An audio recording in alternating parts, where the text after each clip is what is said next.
Sorry. Give me a moment. Yep. Good morning, everyone. This is Lin Sin, your consumer and healthcare analyst. Thank you for tuning in for today's webinar. Yep. Sorry for the delay as we wait for more attendees. Nonetheless, I think we should start now. Okay. For today's webinar, we are going to talk. We are going to update on companies' results. So first would be Mapletree Industrial Trust. Okay, I'm sorry that the analyst is currently out of office to attend the analyst briefing. Nonetheless, just to reiterate his call on Mapletree Industrial Trust, he maintained a neutral call with a target price of $1.74. For more information, you can actually read the full report, which was published last week. Next on Raffles Med. So for Raffles Medical, as you can see from the title itself, new medical centers are gaining traction, while the newly acquired MCH continues to lag. We have an upgraded call on Raffles Medical from neutral to accumulate due to the recent price weakness, which offers an entry point.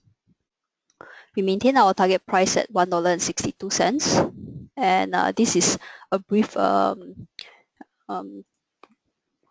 table on the results for last quarter. So as you can see that the top line actually grew 17.5%. This is contributed from across the board, mainly from the increase in patient volume, and also from MCH itself. So you can see that without MCH, revenue only grew by about 8%. But as we look further down to the bottom line, it actually only grew by 4%. So this was mainly due to the higher staff costs. So staff costs actually compressed operating margin to about 15.6% in last quarter. So the increase in staff costs as a percentage of revenue, as we compared, overall for the quarter is actually at about 52%, excluding MCH is about 50%. So as a percentage of revenue, they are still hovering about above 50%. That compared to the second quarter of 2016. For overall, the staff cost as a percentage of revenue is at about 50%, while excluding MCH is at 49%. So what actually contributed to the increase of the quarterly increase was due to the opening of Compass 1, as well as they are recently on a recruitment drive for their Raffles Medical Holland B. So that actually contributed to the higher costs. Nonetheless, staff costs from MCH remains high, as their staff cost as a percentage of revenue is at about 60%. So we reckon that staff costs should continue to weigh on the bottom line, as cost rationalization in MCH could take some time, and we think that Raffles Med would continue to recruit to cater for their expanding business operations. So now we take a look at the new medical centers, namely Raffles Medical Shaw, as well as Raffles Medical Holland B. So for Raffles Medical Shaw Center, the Orchard one, management shared that they are on track to break even by end of this year. So it's doing quite good, as well as for the Raffles Holland B. Raffles Holland B is actually performing better than what the management has expected. Their occupancy rate as of last Monday is at about 95%. For the remaining units, the management is still under negotiation, but they are positive that by end of the year, it should reach full occupancy. So due to the better than expected performance of Raffles Holland V, they are expecting this new medical center to break even within 1 year as compared to their usual target of about 1 year to 2 years. Nonetheless, MCH has continued to lag behind. It has yet to break even, but management is optimistic that it could break even by next year. As for Raffles Medical, although that we are seeing there's a structural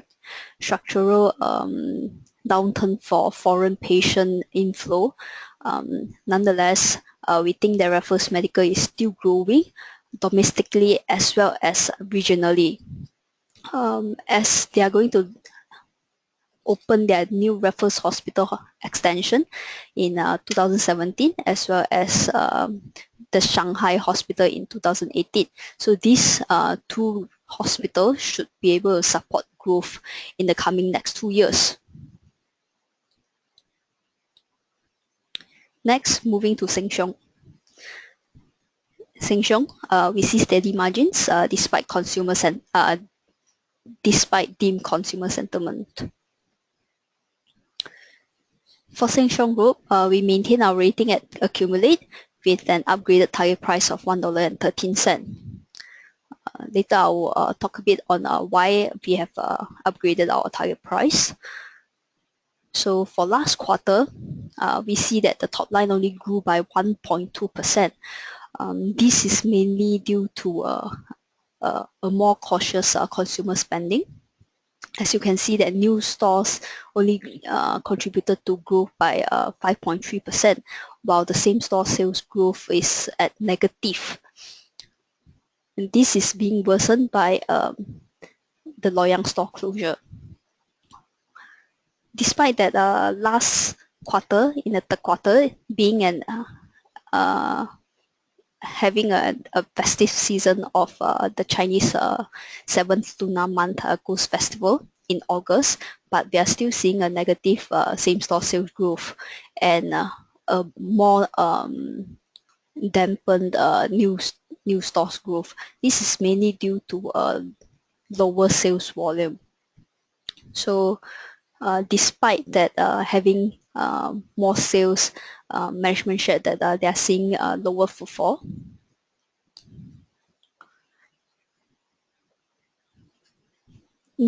And with this, we think that this cautious consumer sentiment could extend into next year, hence weighing on the top line growth.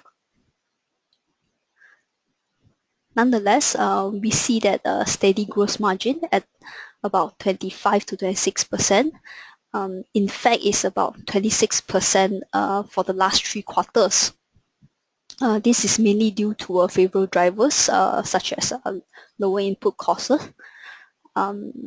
Management shared that due to the current weak economic environment, they have a higher bargaining power, and we see lower input sales, and we think that this high margin should be able to persist. Hence, we upgraded our FY17 gross margin from 25.2% to 25.5%. Hence, you see an upgraded revised target price. And a catalyst for higher margin would be an improvement of product mix. And we see a slight marginal product mix improvement to more fresh sales last quarter. It's only a marginal of 0.5%, yet that actually supported the gross margin despite being a festive season. Next, I would like to touch a bit on the store's outlook for Siong for the next year. So we know that they are going to close. Let me move on to the next slide where you can get a better view. Yep. So would like you to focus on this area where you see that there will be 2 closure of its major stores, meaning the bigger stores. So for Woodlands, it will be closed for redevelopment. As for Diverge, it would is currently under an acquisition discussion by Lam Chang, whether they are going to acquire it or not. So stay tuned to see whether they are going to finalize the acquisition. Nonetheless, the lease is going to expire by March, and management share that even if Lam Chang is not going to acquire Diverge, the sales should remain dampened as the surrounding areas are undergoing redevelopment. So with that, we factor in Diverge as being closed for the second half of 2017. So with the closure of these 2 stores, management shared that we might be seeing about 10% sales being lost due to the closure of these 2 stores. Having said that, management continues to look for new stores. There are 7 new supermarkets units that will be up for bidding, and they should be completed by complete construction by March next year. So we are waiting for HDB to release the bidding. And successful bidding of new stores would be a catalyst for re-rating. So with that, I'd like to pass on the presentation to Te Hong, who will talk about CRCT.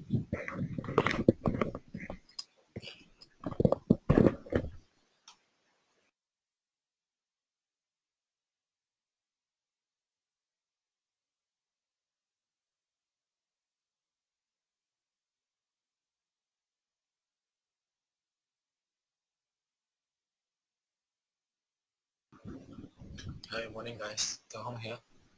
So I'm going to talk about CapitaLand Retail China Trust. They reported their earnings last week.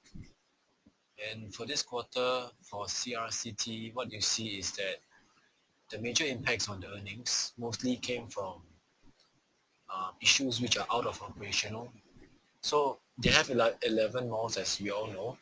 They had 1 acquisition this year, including that acquisition is 11 now. And for most of their malls, the operations in the malls, tenant sales, they are largely stable. So this quarter, you see that the impact actually came from a weaker renminbi against the Sing dollars, and the impact also came from higher property tax provisions as well, because there was a change in the way property tax was calculated for malls and property in Beijing. I'll touch on this later on. So we look at the earnings. Gross revenue fell 8.5%, and this is primarily due to weaker RMB against the Sing. Gross revenue declined 1.2% in RMB terms. This is owing to there is this new 5% value-added tax that was implemented starting from 1st of May, and this VAT is offset directly from revenue.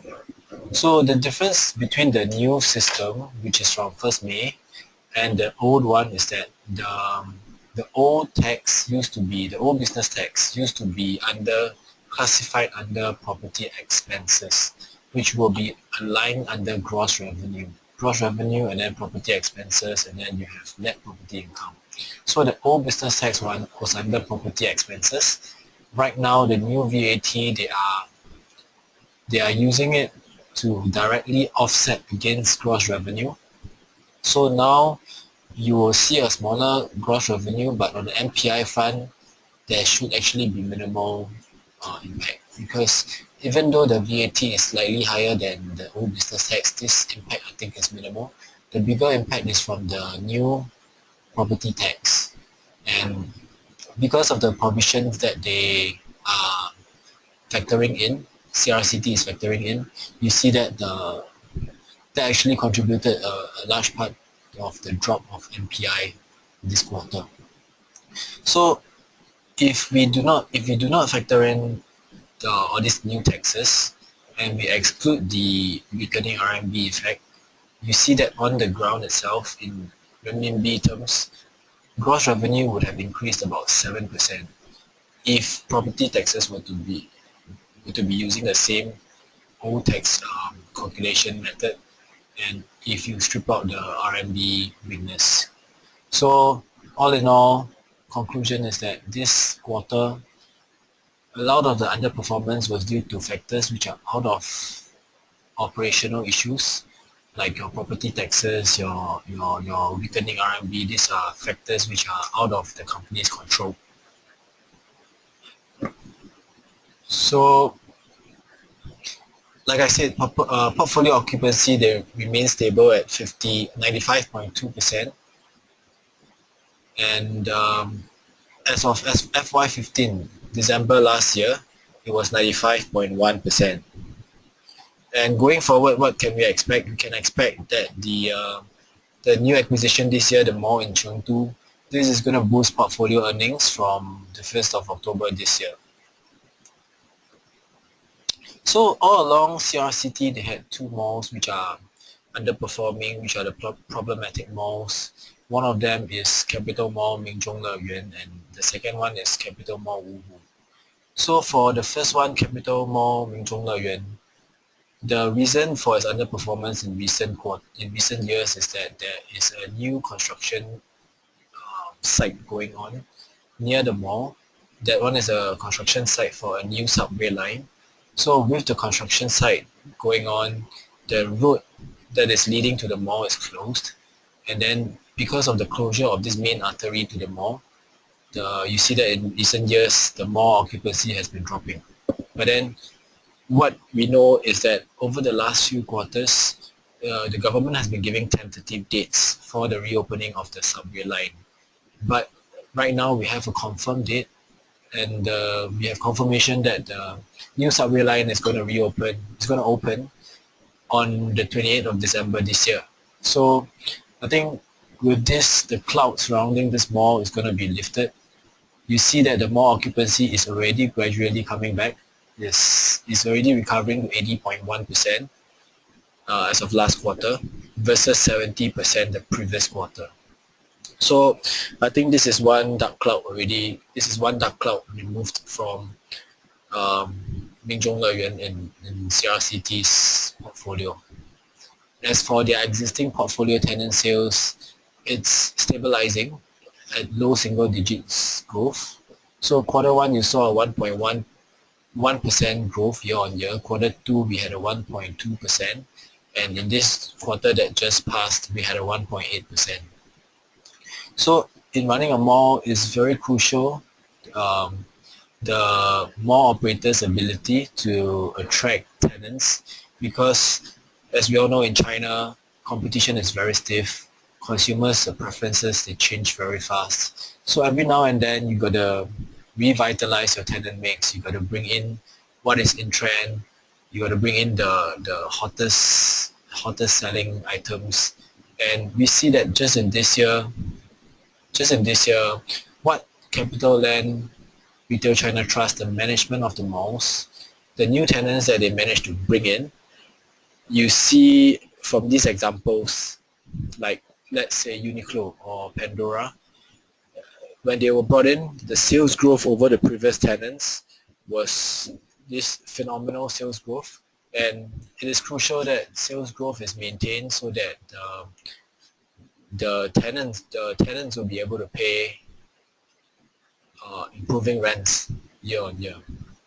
So we remain confident of the manager's ability to attract quality tenants given the quality networks that CapitaLand has with the retailers, because CapitaLand operates a network of malls in China, and given their network, they have a good relationship with a lot of different tenants, and this actually would help CRCT in getting tenants in to their malls as well. And then going forward this year, like I mentioned, the acquisition in Chengdu is going to start to boost earnings from October this year. And so the next few quarters, you should see a boost in earnings from that mall. So now we look at the retail sales for China as a whole. We saw that in May this year, it dipped to about 10%. And then in the last few months, we see that actually sentiment has been gradually improving. Retail sales has been improving as well. From the 10%, we are slowly inching back up to right now about 10.7%.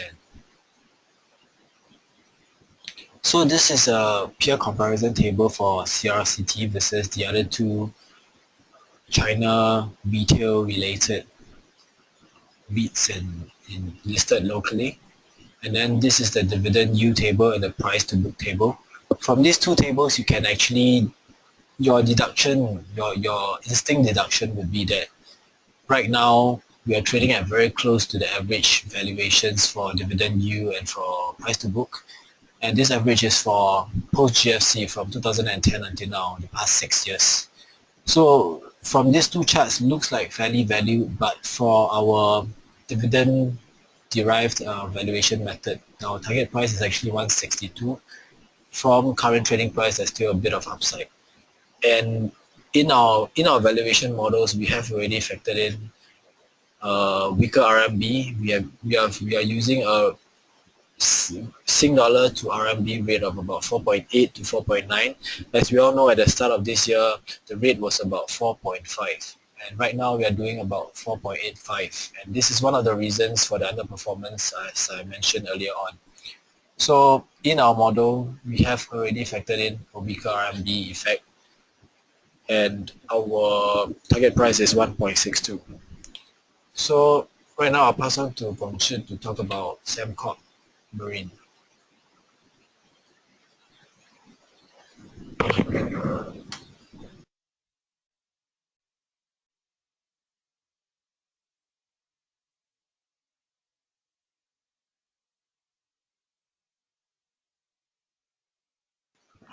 Hello, it's Guangzi here. So last week, Marine announced their third quarter results. It was a huge jump compared to 9 months in the last years. So now let's look at the financials. Revenue dropped by 25%. It was due to lower revenue recognitions from rig building segment, and because of the orders delivery deferment and some defaults on the existing orders, we expect that the moving forward, next year's will be a bit tough for Marine as well. So the next is the gross profit. It further dropped by 43%, again because of lower contribution from rig building segments, which used to have higher gross profit margins. And for the operating profit, because of FX losses due to Singapore dollars appreciated against sterling pounds and US dollars over the past 9 months. However, in the fourth quarter of this year, we expect that the USD will strengthen, so that we expect in the fourth quarter, Marine will have FX gains, which can partially offset the previous 3 quarters losses. So for the net profit, it dropped substantially by 82%, because it bear higher interest burden during the past 9 months, and also the profits from associate and joint ventures also reported losses, so that the net profit was only 44.5 million Sing dollars. So for Marine, the net order book is drying up without these new business contributions. Here we need to specify that in the third quarter, the new contract secure was reported at 320 million, which is the same amount as reported in the mid-year, which means that in the third quarter, Sembmarine failed to secure any new business.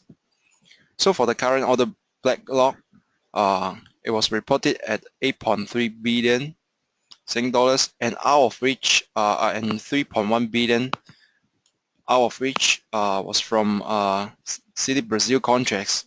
So for the recent update, City Brazil has submitted the restructuring plans in August, and we expect that it will take quite a long time to settle these issues. So for the other business segments, we can see that floaters and offshore platform still have upward momentum. And moving forward, the Sembmarine will continue to optimize their costs and aims to reduce the debt level. So for here, the manpower, they disclose that they have already laid off 8,000 labor force since 2015. And for the current net gearing is 1.03 times from the 1.1 times in mid of this year. So we downgraded our call from reduce to sell, and our target price was revised down to 87 cents compared with the previous 1.14 Sing dollars. Next, I will hand over to Kang Wei to talk about US segment. Thank you, Guangzi. Okay, now we'll do some company updates on the US shares that we cover, first being Apple. So if you've been following our coverage on Apple, when we first released the shares, the coverage was about $92 with a target price of 114. Subsequently, the release of the iPhone 7 as well as news of the troubles at Samsung has caused the share price to actually go all the way up, I think, to a high of about 117, 118.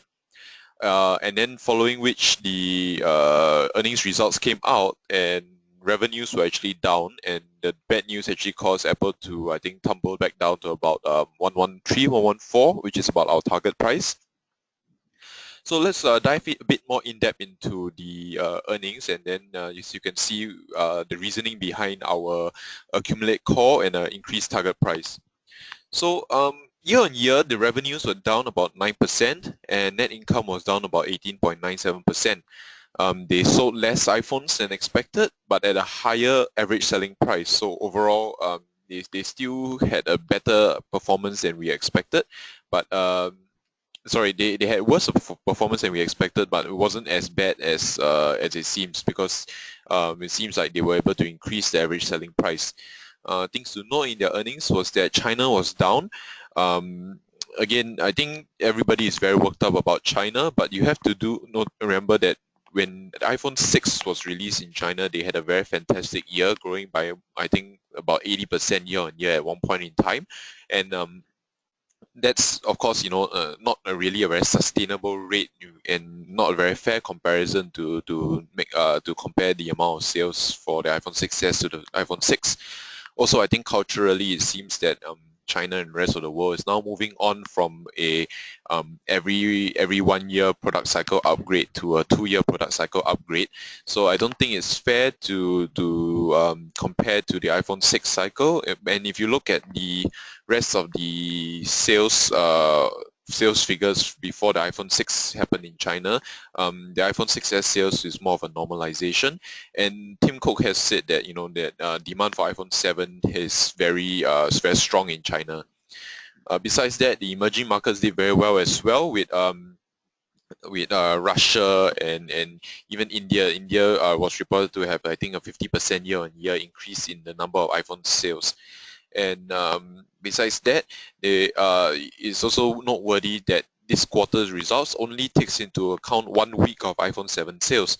So iPhone 7 being such a strong demand only reflected about 1 week of sales here. So I think Apple's being a bit unfairly punished for their recent quarter results. Besides that, of things to note as well is that your services revenue grew by 24% year on year, which is I think one of the highest it's ever grown, and it continues to put weight behind our thesis that Apple moving towards a services company. Apple Store growth grew by 43% year on year, whereas the other services also grew by about double digits. Your other services being things like your Apple Music, etc. And while Apple Pay has not really meaningful contribution to revenue at this point in time, they are opening up in more and more countries, and Tim Cook revealed that the Apple Pay transactions was up 500% year on year. So if it continues to grow at the current rate and they find a way to monetize this usage, then I think Apple is in a very good position for their services. Tim Cook also estimates that your services segment of Apple alone will grow into the size of a Fortune 100 company by the end of 2017. So besides that, Apple also guided for a very strong next quarter. They guided to have revenues of about $76 to $78 billion, and that if they manage to achieve that, that will be their highest record ever for revenue.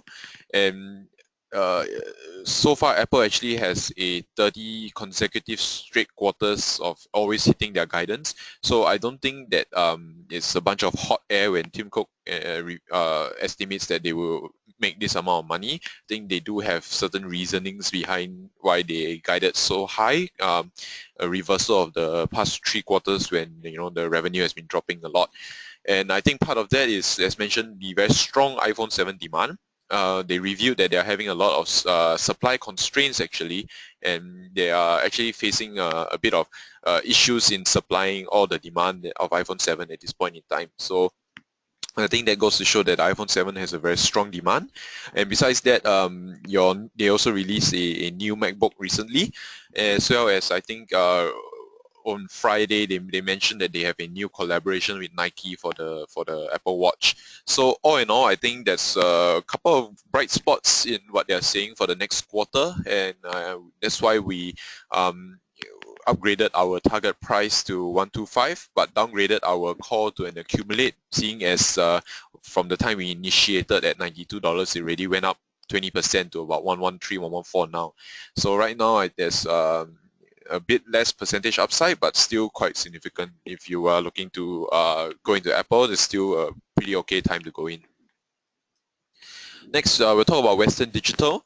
Western Digital actually reported a better than expected quarter if you look at the non-GAAP earnings. For those not familiar, GAAP earnings basically is the American standard of reporting for the accounting, and it doesn't allow companies to remove extraordinary items from their earnings. So if you were to look at their GAAP earnings, then their GAAP earnings reported a loss, but if you look at their non-GAAP earnings, which the rest of the world uses, the removal of the extraordinary events being the retirement of their debt as well as one-time restructuring costs from their acquisitions, they actually posted a better than expected results. Their revenues were up 40% year on year on stronger HDD demand, as well as SanDisk acquisitions being integrated better than expected. Besides that, you can see that you can see here we wrote that they did an interest cost debt restructuring. So what happened was that they took on a massive amount of debt in order to buy over SanDisk earlier last year, and what happened was that they did some restructuring and some retirement of the debt and renegotiation of the interest payments. So there was a one-time cost of about $220 million that cost one-time cost to retire some of the debt as well as to renegotiate some of the pricing, the interest rate that they pay. But this resulted in an expected 270 million annual cost savings, which if they manage to achieve this amount of cost savings, represents about a 20% reduction in the estimated interest payments that they have to make. So besides that, they also mentioned that they have very strong cloud as well as enterprise storage demands that was driving up revenue. You can see that the total amount of exabytes that they shipped increased by 23.5% year on year, and for their data centers, exabytes shipped, they grew about 40% year-on-year. Besides that, your cloud demand was also revealed to grow by about nearly 50%. So all in all, there was a very strong demand for data storage from your cloud as well as your enterprise data. And besides that, also your PC market, which has been on a downtrend for the past couple of years, actually stabilized and grew by 14%. So that actually helped their revenue to increase quite significantly. So all in all, that's the reason we when we released our report, it was initiation, it was about $52, $53 a share. Now it's about $59 a share. Our previous target price was about $62 a share, but we have upgraded it to about 71 on the back of this less interest payments as well as better synergies, which resulted in lower than expected operating expenses, as well as looks like the storage demands for market seems to be increasing quite significantly as well. So on all that, we continue to maintain our buy call. We increased target price of 71.54. So with that, we will move back to the banks for where Jeremy will talk about OCBC and UOB.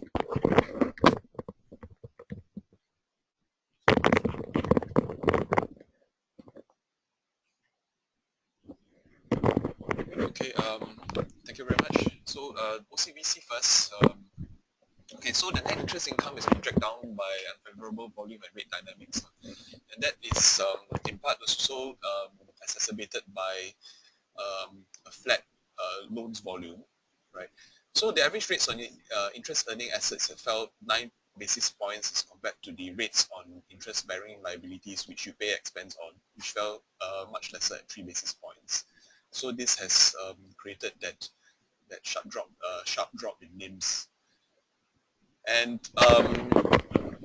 the wealth management and credit card performance has been outstanding for the non-interest income side. They alluded it to ability to respond and offer thematic products to suit the needs of the clients. So they were nimble enough to respond. And also the OCBC 365 promotions. And as for the non-interest income was also boosted by the life assurance, right? That is basically the non-participating fund profit, which was up a lot this quarter as compared to year-on-year and quarter-on-quarter. So as for this part, it's a little bit difficult to say if it's going to be consistent. So we'll just treat it as something that is a boost for this quarter, but coming quarters it will still depend on the health of the financial markets. And the last part is the gains on the sale of properties. This quarter we saw a 51 million gain as compared to a year ago 15 million, and last quarter of 7 million. So this is considered a one-off, which also boosted the income. So next is UOB. Okay, for UOB, it's slightly better on its NIMs. That's because of the average rates on the interest earning assets fell 3%, also because of the SOR and SIBOR coming off, right? But the average rates on the interest bearing liabilities fell at 5%. So that on the cost side, they fell more than the asset side, interest earning asset side. So this helps with the net interest margins. And on top of that, they also had 2.4% quarter-on-quarter customer loans growth. Thirdly is that the interbank balances also helped. They have managed it and they improved the interest earning efficiency. For the non-interest income side, there's nothing remarkable. There's a one-off gain in the third Q15, which we should start off at a high base, so therefore this quarter it is lower year-on-year, without, of course, any significant gains from the sale of investment securities this quarter.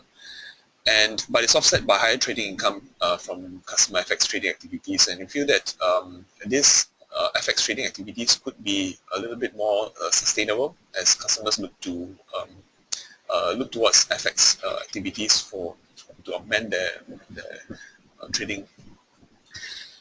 And the last part is there's a sharp rise of NPL which is actually alluded it to the falling collateral value of the offshore vessels. And you can see that here the NPA mainly secured by shipping vessels has increased 12.8% quarter-on-quarter, right?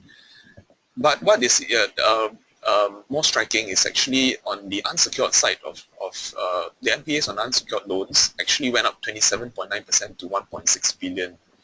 So in a sense, we feel that as UOB is intending to ramp up loans growth, right, to drive up more returns, they would also be accepting higher risk, and with that, they would have to recognize higher NPAs as well as more allowances to cover for this. Okay, that ends the presentation. Feel free to write in your questions here in the question box.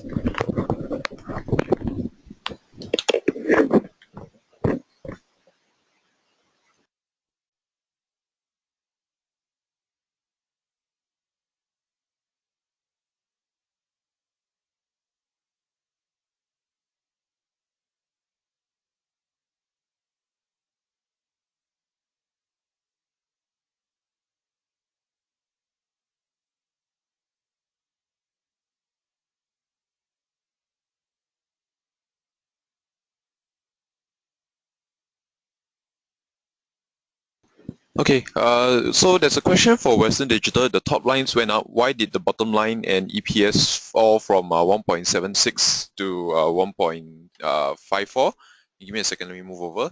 Okay, so as mentioned right now, they are working on the okay, maybe I didn't forgot to mention, but this is the first quarter that the company is reporting fully consolidated reporting from all the different acquisitions, from the Hitachi acquisition, from the SanDisk acquisition, and so their operating cost is still pretty high considering the fact that they just recently acquired all these different companies. The synergies are still taking a while to actually fully come into the effect. The company needs to restructure, cut different redundant operations, etc., etc., transition to a smoother operations. So they actually reported lower operating expenses than we expected, but but overall their operating expense is still pretty high considering that they have not yet fully integrated all of these different acquisitions into the company itself. So that's why their EPS is lower, but then their revenue is higher because they're earning more, but they have to pay more costs to earn more at the same time.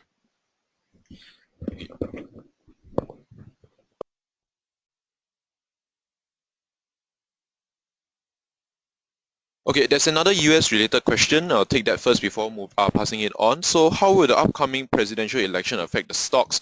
We actually did write a report previously. I think you can find it on poems.com.sg with regards to the different stocks that the presidential, depending on which presidential candidate wins, which stocks you can take a look at. Historically, that the president has not actually had a very significant impact on whether it's a Democrat or Republican president, has not had a significant impact on the actual performance of the stock market. But with regards to Hillary and Clinton wise, personally I feel that if Clinton is elected, it will likely be more of a status quo, business as usual kind of presidency. Whereas Donald Trump seems to be a bit more of a wild card, and I would personally feel that you might look at a similar to a Brexit event in the event of a Donald Trump presidency, where short term you see a lot of volatility, and then likely impact of a Donald Trump presidency after that will have to depend on whether he's able to actually pass forward the propositions that he's making, which will have to go through Congress and Senate first. So overall, if Hillary Clinton wins, status quo. Donald Trump wins, short-term volatility.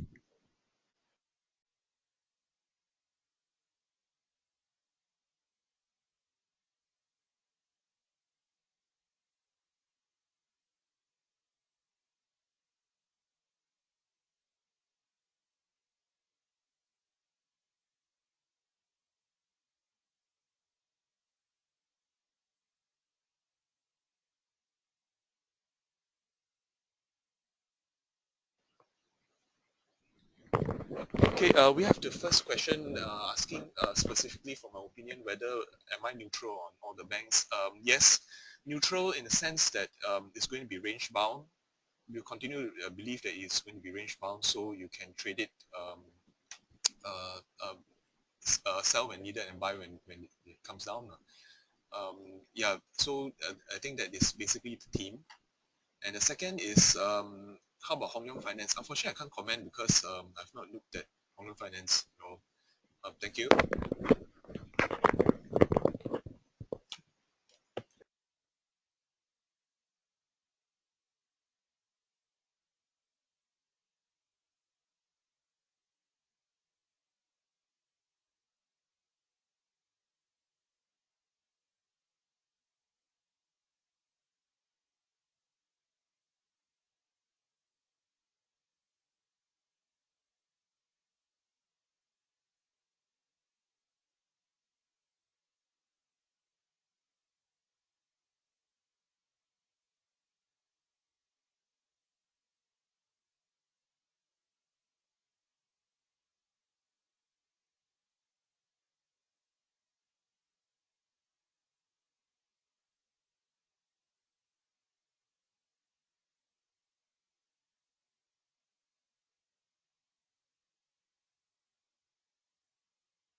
Hi guys, question on CRCT, and the question is for CRCT, how is the new property tax calculated? So this new property tax only affects properties in Beijing, and now it is calculated. Okay, for this quarter, there are a few new taxes that are coming in. One is the new 5% VAT, but that one replaces an old business tax which used to be on the expenses line. So that one is slightly higher than the old business tax, but that one is minimal. For the new property tax, the new method of calculating is as a percentage of revenue. It's 12% of revenue, and the old way of calculating is as a percentage of the building cost. It's about 1.2% of the building cost. So the new way of calculating actually will result in a higher tax requirement, and that is why CRCT has already built in extra property tax provisions for this quarter, and which is why the reason you see and that the impact on the NPI for this quarter and for going forward as well. As for why, so with this new property tax, we see that over the last 3 quarters year to date, what CRCT has achieved for the NPI front and on the DPU front is still close to about 75% of our previous forecast. So we do not think that there's a need for us to change our target price, and that is why we are still maintaining our target price at 162.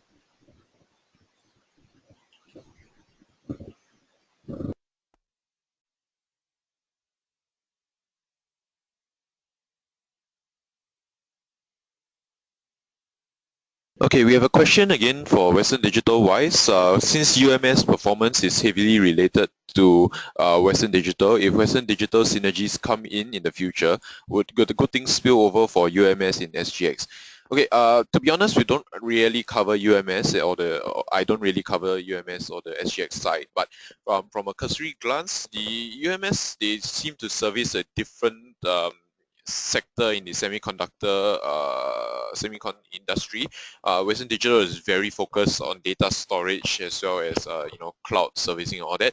So I think they are benefiting from that, from the rise in this cloud computing and etc. UMS, I'm not sure if they have any exposure to this sector. It seems more to be semiconductor in terms of equipment. So, and I think the synergies for WDC is that they bought companies that service a similar industry to themselves. They're not actually exposing themselves to more markets. They're just changing and updating the benefits that their exposure to the data storage market.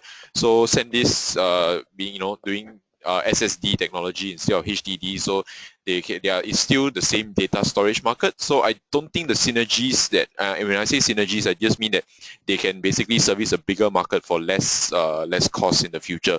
So I don't think that that's likely to spill over to any other company outside of WDC, to be honest.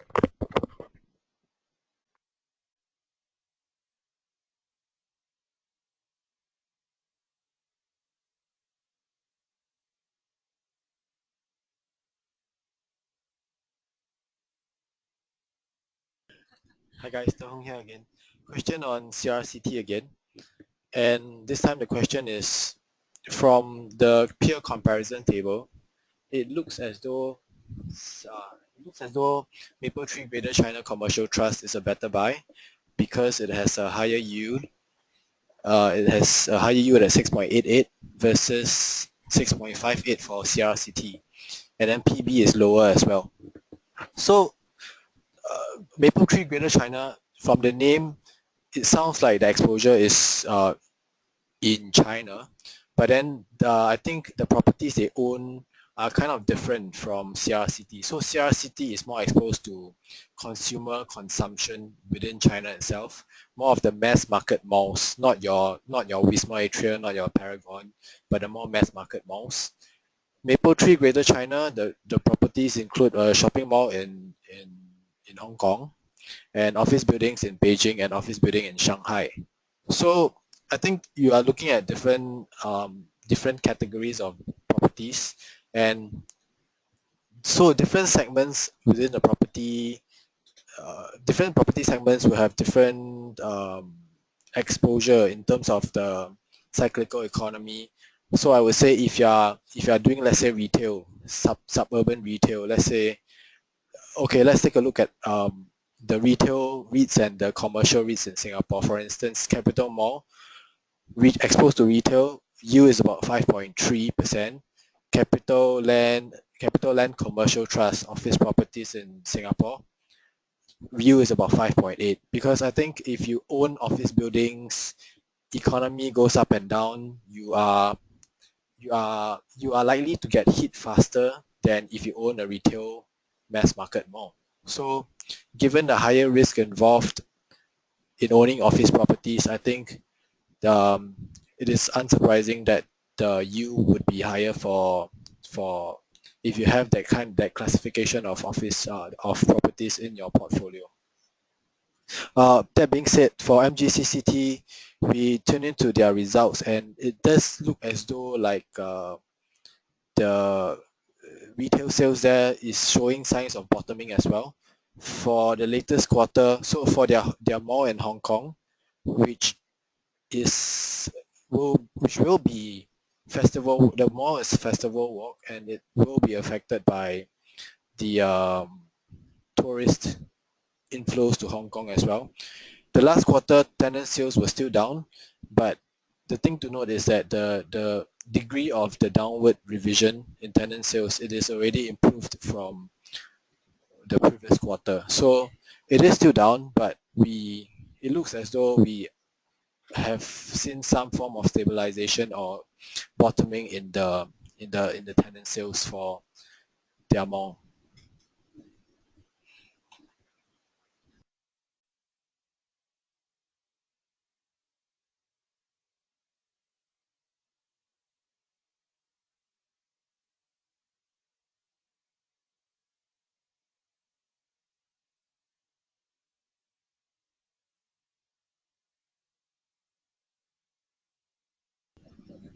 Hi, there's a question asking on the interest rate hike. How is it going to affect the Singapore market going forward?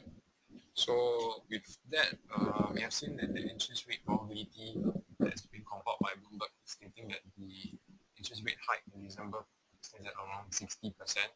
It's actually quite a high percentage for a rate hike in December. And if that were to happen, we foresee the stock market, especially for the US market, to experience some fall, just like what we've seen back in December last year, where the Fed actually hiked the interest rate 0.25%. So that one interest rate hike actually caused the US stock market to fall pretty badly moving forward in January of this year. So using that as a benchmark, if the Fed were to really hike the interest rate this December, chances is that the US market as a whole will fall in a similar fashion like what we have seen back in December of last year. And translating that to the Singapore stock market, we have seen that how STI tends to follow the US major indices. So using that kind of guideline, we believe that STI would actually move in the same fashion as the Dow Jones, the S&P as well as the Nasdaq. And the Fed hike would happen, we believe that SDI would fall in line with the US market, at least in the short run, probably moving into January of next year.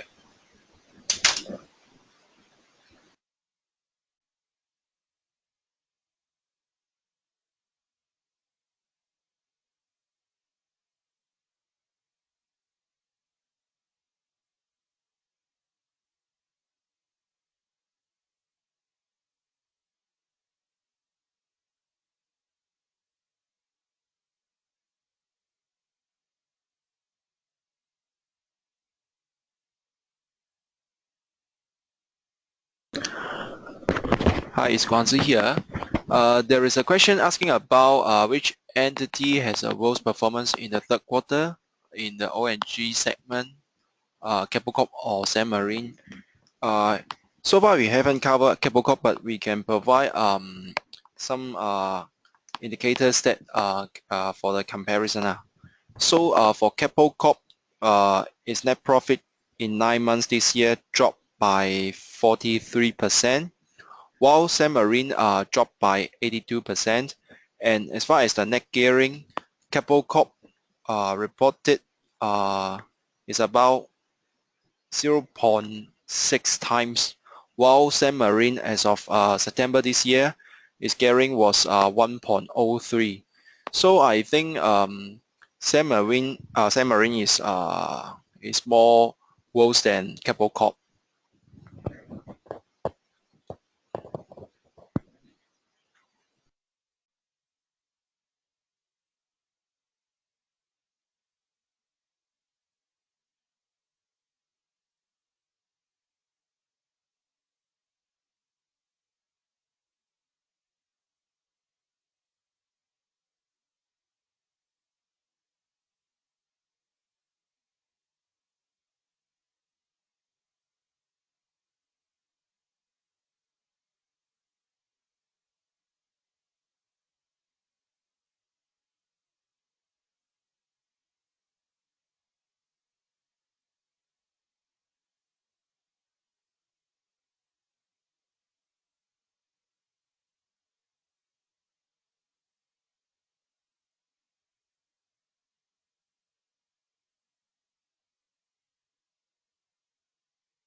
Hi, this is Lin Xin. So there's a few questions on Siong.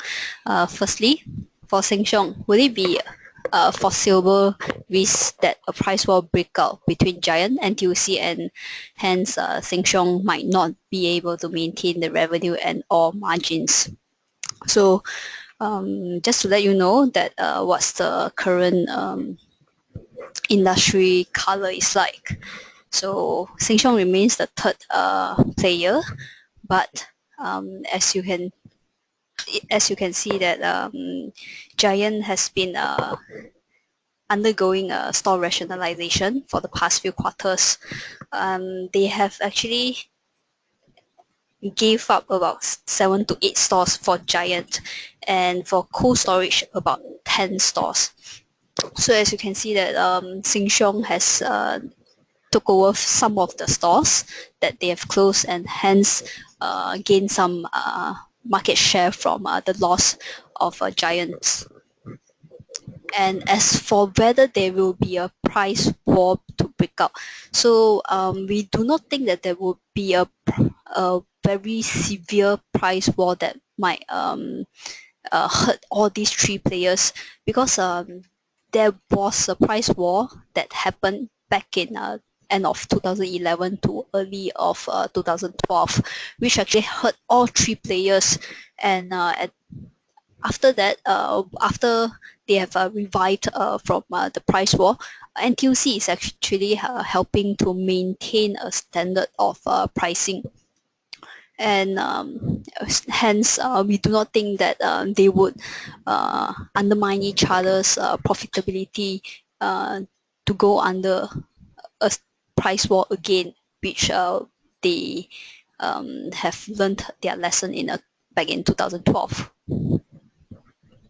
Nonetheless, to refer to their gross margin, so for Siong's gross margin, it mainly came from the lower input prices. As you can see that there are a lot of suppliers, especially the food product side. They're cutting down costs. That's where Siong are able to obtain or to stabilize their gross margin, which would be near to about 26%. Management actually shared that about 2 percentage point of this 26% of gross margin comes from the lower input prices.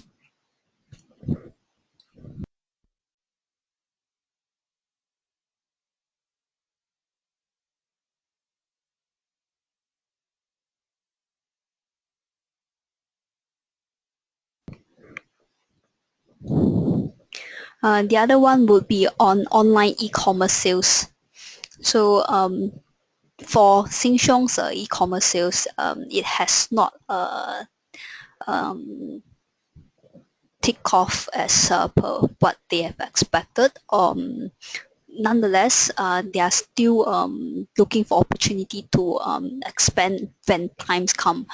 As you know that some of the e-commerce sales portal like RedMart, Honestbee are actually facing problems, or even at even making losses. This is one of the reasons is that because they would require a huge storage space, which they do not have, and as well as they would incur a higher logistic and distribution expenses.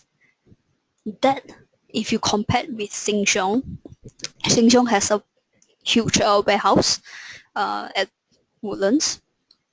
Another with regards to their logistic and distribution wise, they have so many stores where they could just pick up the goods island wide. So that actually helped them to mitigate the distribution and logistic costs. So if you compare to these two peers in terms of e-commerce sales, Siong actually has an upper hand. But they chose not to expand this business at the moment because they do not see there would be such great demand for fresh fresh and grocery sales being purchased via e-commerce. Thank you.